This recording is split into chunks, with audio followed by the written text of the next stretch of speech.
여러분 안녕하세요. 모른서 목사입니다. 이 시간에는 주제별 성경 이야기 시간입니다. 디모데후서 3장 6절로 9절의 말씀을 통하여 얀네와 얌볼에 대한 말씀을 증가하도록 하겠습니다. 은혜가 되시기를 주님의 이름으로 축복합니다. 먼저 본문을 읽겠습니다. 그들 중에 남의 집에 가만히 들어가 어리석은 여자를 유인하는 자들이 있으니 그 여자는 죄를 중히 지고 여러 가지 욕심에 끌린 바 되어 항상 배우나 끝내 진리의 지식에 이를 수 없느니라. 얀네와 얌브레가 모세를 대적한 것 같이 그들도 진리를 대적하니 이 사람들은 그 마음이 부패한 자요 믿음에 관하여는 버림받은 자들이라. 그러나 그들이 더 나아가지 못할 것은 저 두 사람이 된 것과 같이 그들의 어리석음이 드러날 것임이라. 아멘. 본문은 사도 바울이 에베소 교회를 담임하는 디모데에게 편지를 통하여 남의 눈을 속이고 몰래 들어온 교활한 거짓 교사들을 조심하라는 내용입니다. 그 당시 디모데의 상태가 어떠했냐면 그는 선천적으로 심약했고 고린도전서 16장 10절에 그리고 그는 육체 질병으로 인해 고통을 당했는데 성대 결절이 있었습니다. 디모데전서 5장 23절에 이런 내용이 기록되어 있습니다. 그리고 그는 거짓 교사들의 단호한 반발에 부딪혀 위축되고 있었다고 디모데전서 1장 3절로 7절에 기록되어 있는데 바울은 이러한 상태에 있는 디모데에게 내가 안수받을 때 받은 말씀을 가볍게 여기지 말고 모든 일에 전심전력하여 너의 성숙함, 여기 성숙함이라는 말은 발전 상태를 말합니다. 이 발전 상태를 모든 사람에게 보이게 하고 내가 내 자신과 가르침을 살펴 이 일을 계속하라. 이것을 행함으로 내 자신과 내게 듣는 자를 구원하리라. 즉 얻은 구원을 보장받게 하리라고 디모데전서 4장 14절로 16절에 기록되어 있습니다. 그러면 바울이 에베소 교회를 담임하는 디모데에게 무엇을 부탁했습니까? 첫째, 남의 집에 가만히 들어가 어리석은 여자를 유인한 자들을 조심하라고 했습니다. 남의 집에 가만히 들어온 자들이 바로 거짓 교사들인데 따라서 이 말씀은 말세가 되면 거짓 교사들이 성도들을 유인하여 죄의 늪으로 빠뜨릴 것임을 경고하는 말씀입니다. 바울은 이를 어리석은 여자를 유혹하는 것으로 비유하고 있는데 당시 헬라와 로마 사이에서는 상류층 여인들이 학문이나 예술을 배우기 위해 그 방면에 조예가 깊은 자들을 집으로 초대하는 경우가 많았습니다.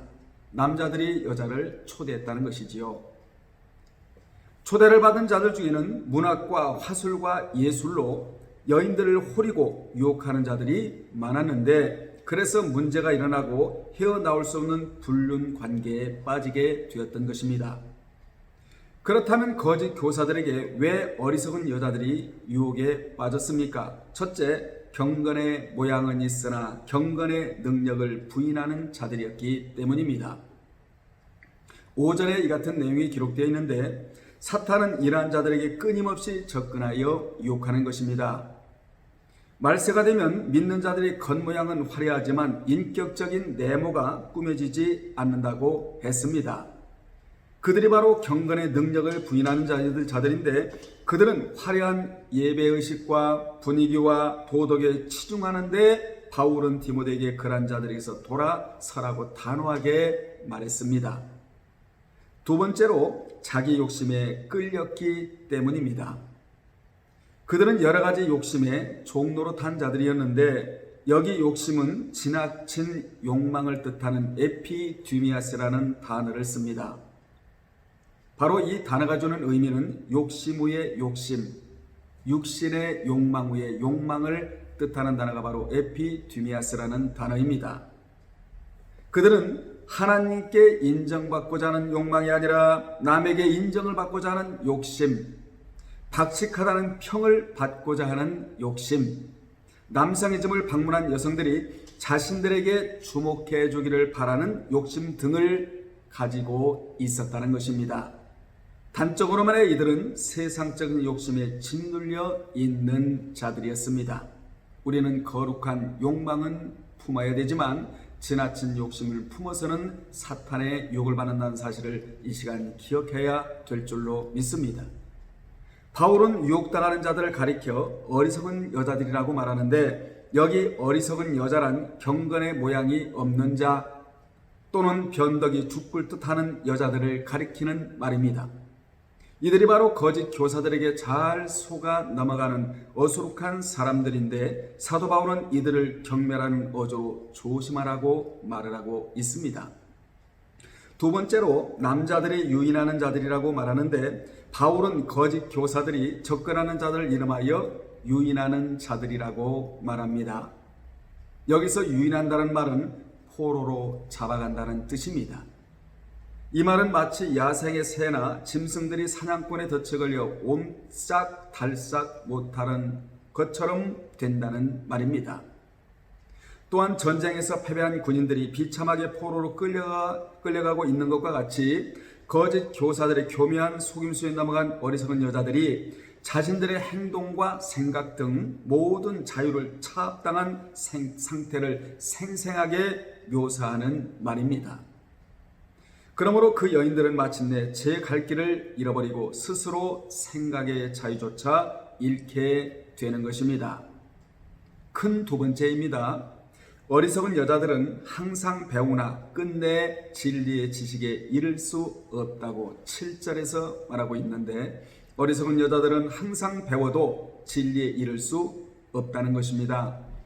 거짓 교사들의 유혹을 받은 여자들은 그들이 전해주는 호도된 교훈을 듣고 탄복했으며, 어리석은 여자들이 고민하고 갈등하던 문제들에 대해 그들이 잘못된 처방을 제시하고 있음에도 불구하고 거기에 탐닉하고 있었던 것입니다. 이러한 잘못된 배움과 학습의 탐닉으로는 결코 진리의 지식에 이를 수가 없습니다. 믿는 자는 그리스도 안에 있는 충만한 지식, 곧 참된 복음을 가져야 합니다. 이것이 바로 살 길인 줄로 믿습니다. 지식을 전수하는 자들도 경건의 능력을 갖춰야지 경건의 모양새만을 갖춰서는 안 됩니다. 가르치는 자도 경건한 능력을 갖춰야 하고, 배우는 자도 경건의 참된 능력을 갖춰야 합니다. 이쪽도 갖추고 저쪽도 갖춰야 된다는 것입니다. 교회가 경건의 능력이 있느냐 없느냐는 누구를 보기 전에 먼저 내 신앙을 보면 금방 알 수 있습니다. 그러므로 내가 곧 잣대입니다.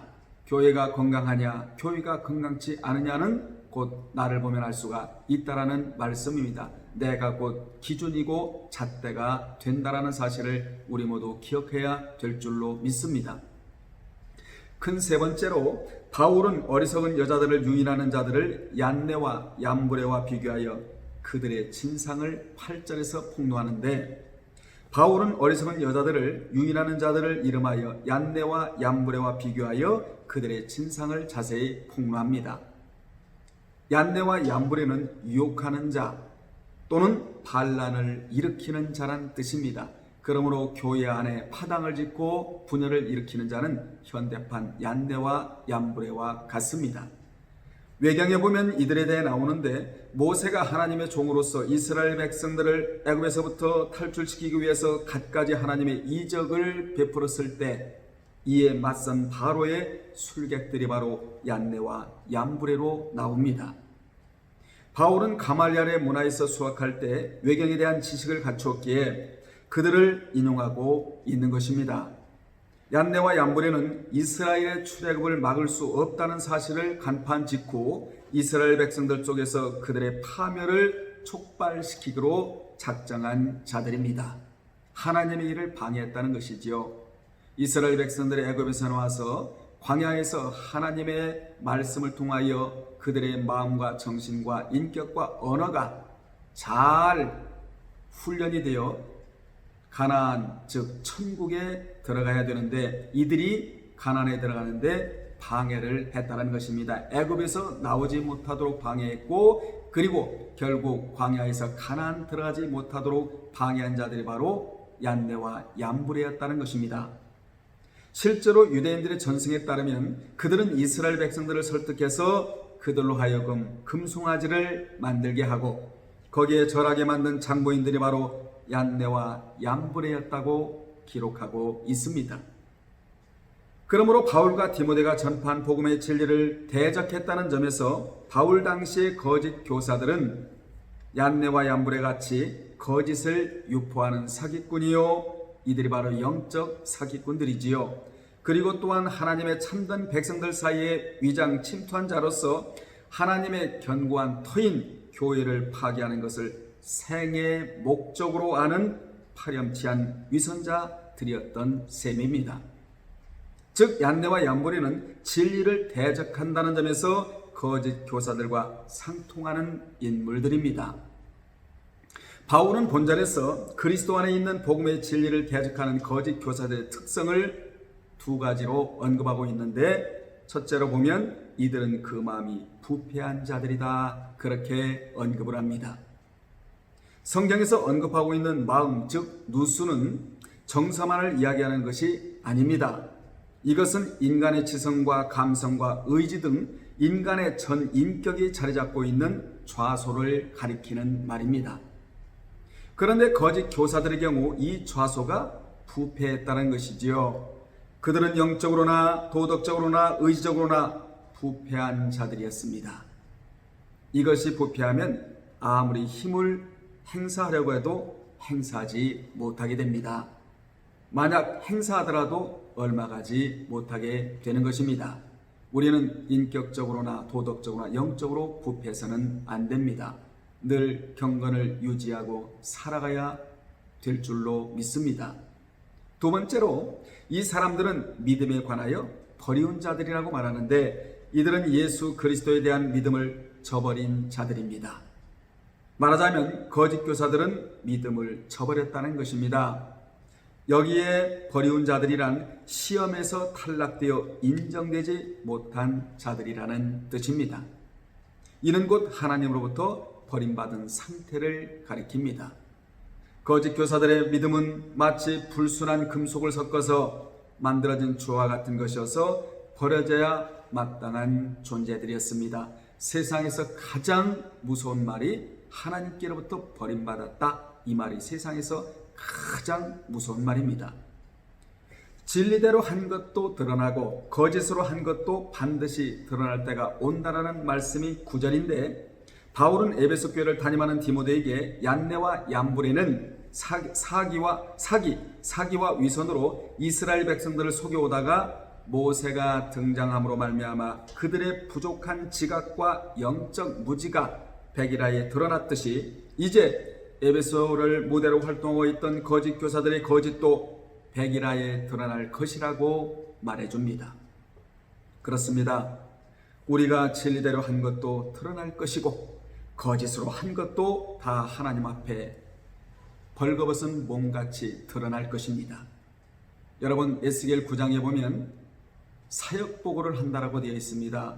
여러분이 신앙생활한 모든 것, 이것이 사역인데 하나님 앞에 가서 이 사역보고를 다 우리는 해야 됩니다. 자기 입으로 직구할 때가 온다고 로마서 14장에 기록되어 나오지 않습니까? 우리는 내세의 이 심판을 의식하고 현세를 살아가야 됩니다. 나의 신앙생활한 것이 천국 가면 다 드러난다라는 것입니다. 잘한 것도 드러나고 잘못한 것도 드러난다라는 것이지요. 우리는 이 사실을 잊지 말아야 나를 유혹의 강에서 건져낼 수 있게 되는 것입니다. 이처럼 거짓된 교훈을 전한 자나 그 교훈에 따랐던 자들이 다 드러나게 되어 있다라는 것이지요. 오늘날 믿는다고 하면서 우상 숭배하는 자는 현대판 얀네와 얀브레와 같습니다. 우상 숭배는 알고 보면 최고의 영적 분열입니다. 우상 숭배하도록 조장하는 자는 바로 본문에 나오는 현대판 얀네와 얀브레입니다. 교인들로 하여금 우상 제물을 먹어도, 교인들이 우상 제물을 먹어도 또 먹게 해도 현대판 얀네와 얀브레입니다. 우리 모두는 현대판 얀네와 얀브레가 돼서는 안 됩니다. 그렇다면 거짓 교사에게 넘어가는 이유가 무엇입니까?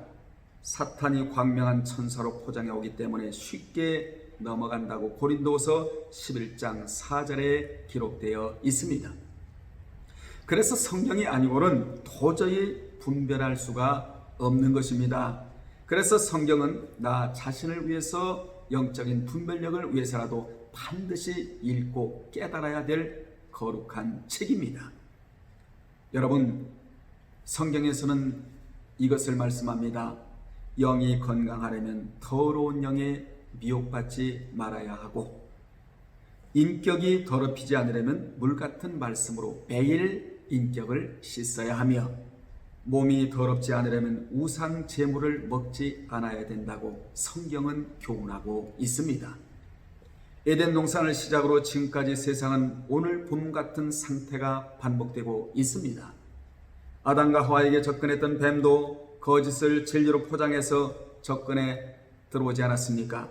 뱀은 하와에게 뭔가 이로움을 끼칠 수 있는 발언을 통해 접근했고, 또한 뱀은 하와에게 마치 깨달음을 줄 수 있는 것처럼 가장된 모습으로 접근했으며, 뱀은 하와에게 자신의 의도와 본 모습을 완벽히 숨기고 자신을 따르도록 접근했던 것입니다.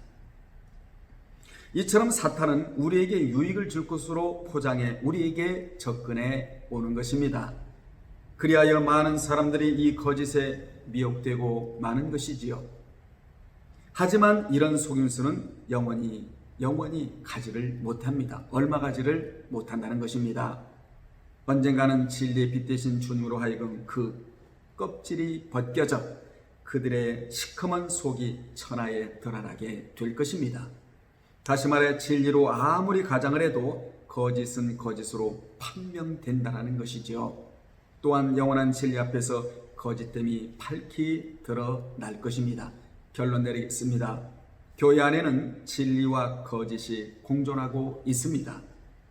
얀네와 얀브레 같은 사이비가 있을 수 있습니다. 성경은 분명 있다고 말했습니다. 있다라는 것이죠. 있을 수 있다는 것이 아니고 있다라고 성경은 말씀하고 있기 때문에 이단이 있어야 정상입니다.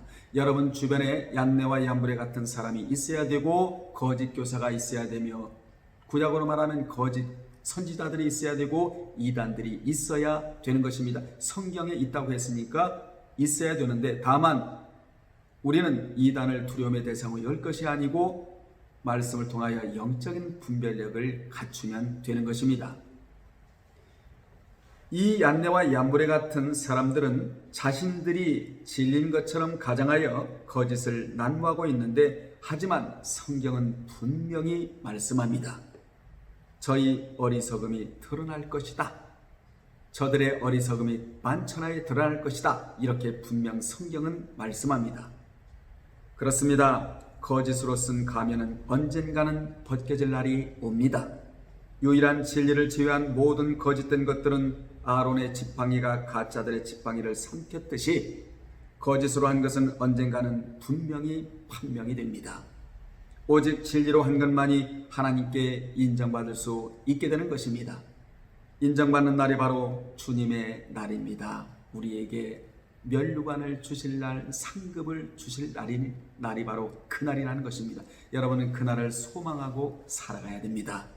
여러분은 주변에 퍼져 있는 얀네와 얀브레를 조심하시기 바랍니다. 마지막 시대는 얀네와 얀브레가 들끓어요. 그래서 성경은 말씀의 분별력을 갖고 그들을 가려내라고 말씀하고 있는 것입니다. 여러분 주변의 얀네와 얀브레 분명히 가려내셔서 그들에게 물들지 않고 건강한 신앙을 유지하시기를 주님의 이름으로 축원합니다. 다음에 또 전해드리겠습니다. 주님 안에서 평안하십시오. 할렐루야.